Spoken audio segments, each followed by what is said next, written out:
Estaba viendo este spot, ¿no es cierto? Esta manera de llamarnos la atención. El Alzheimer es una enfermedad que convive con nosotros. Se estima la estadística, que se estima que en el Perú hay 250.000 pacientes peruanos con Alzheimer. Vamos a hablar del registro oficial, porque obviamente hay pacientes no declarados con esta enfermedad, sobre todo en provincias, y a eso hay que agregar a los familiares. Entonces 250.000 con 1 millón, ¿no es cierto?, de personas del entorno involucradas absolutamente. Esta es una enfermedad que algunas personas la entienden, otras la malinterpretan, y para muchos familiares en algún punto del camino llega a ser muy complicado, sobre todo por el tratamiento, por las condiciones, por el olvido, porque obviamente es muy difícil sostener esta situación, que uno de tus padres o madres o amigos de pronto llegue a olvidarse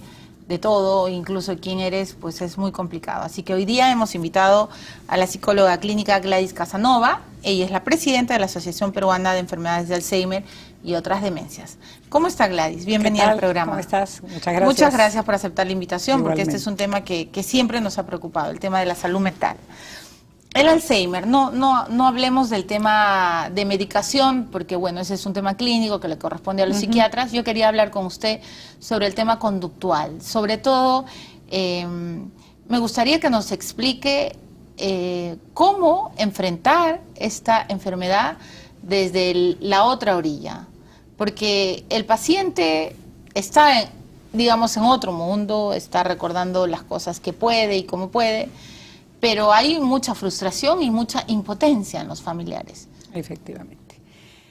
Lo que quiero decirte es que generalmente y en la mayoría de casos comienza con un problema de memoria, pero no siempre. Okay. O sea, se dice que esta enfermedad cuando ya aparece y la familia la nota y el paciente la nota, por lo menos 10 años atrás ya comenzó la enfermedad. ¿Cómo empieza normalmente? Empieza, como te digo, la frecuencia es olvidos que parecen benignos, ¿no? Que me olvidé las llaves, etcétera. Si esto se da con muchísima frecuencia, entonces ya tienes que sospechar que algo pasa. Pero no siempre es memoria. A veces la persona cambia radicalmente la personalidad, su conducta diaria. Empieza la persona que era muy introvertida, tal vez se vuelve muy alegre, dicharachera, o sea, una señora mayor de repente pues, le gusta bailar, salir, de repente se empieza a maquillar más de la cuenta, o sea, ese es un problema conductual. ¿No? O sea, se puede, no solo es olvido, sino también cambios en la conducta. Por supuesto, hay cambios en la conducta, hay pérdida de juicio, de valoración. Podría ser que ya no sabe qué es bueno, qué es malo, de repente come en exceso, de repente comienza con una depresión, y aquí quiero hacer hincapié en algo, y esto me preocupa, sé que me están escuchando muchas señoras, y ¿por qué digo señoras? El género femenino, ¿no?, tiene mucho más posibilidades de hacer Alzheimer. ¿Por qué? Porque estadísticamente es así. ¿Pero hay alguna explicación? Así, la hija de una mamá, o si la abuela o la tía materna tuvo, o sea, el género femenino es más proclive y se hereda de la madre. Ahora, tampoco quiero alarmar que si la madre tuvo, va a tener la hija de todas maneras. Ok.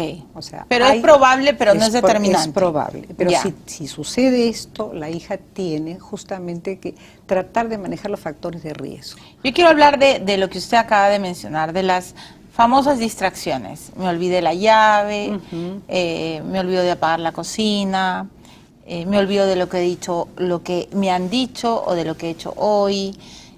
¿Cuándo uno tiene que parar, no es cierto? Y preocuparse. Exacto. O sea, cuando esto ya afecta la vida diaria.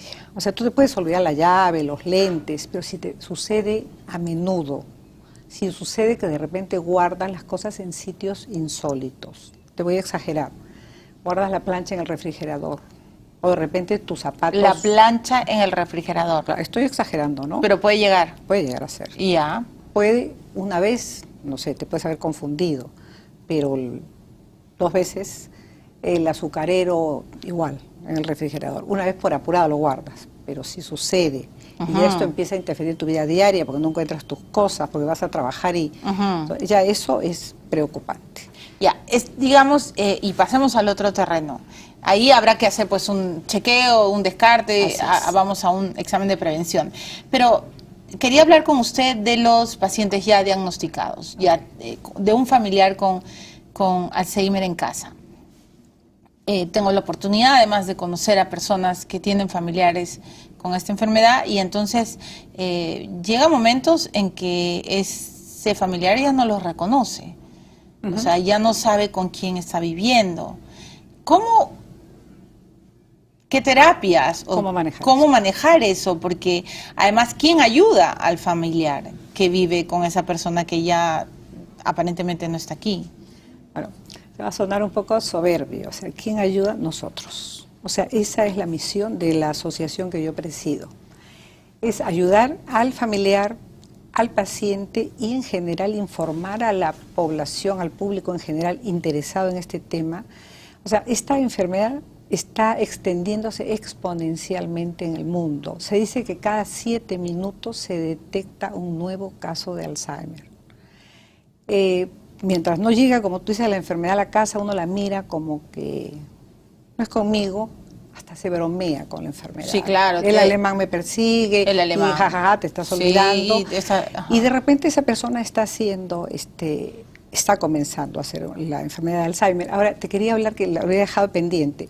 Una depresión en una persona de inicio tardío, depresión de inicio tardío. Esto le llamamos nosotros cuando nunca fuiste depresiva, nunca tuviste una depresión. Y de pronto te alrededor de los 60 años te comienza una depresión y no la tratas, es el caldo de cultivo para comenzar una demencia, que es el nombre correcto de estas enfermedades que involucran a la mente y al involucrar a la mente están enfermando el cerebro. Se dice que esta enfermedad afecta el cerebro y destruye el corazón de la familia.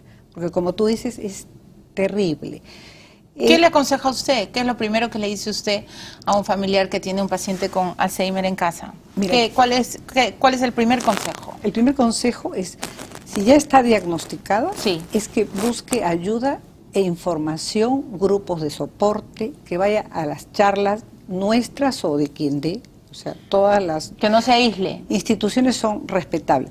Que no se aísle y que no deje de informarse. Cuanto más informada esté la familia, sobre todo el cuidador.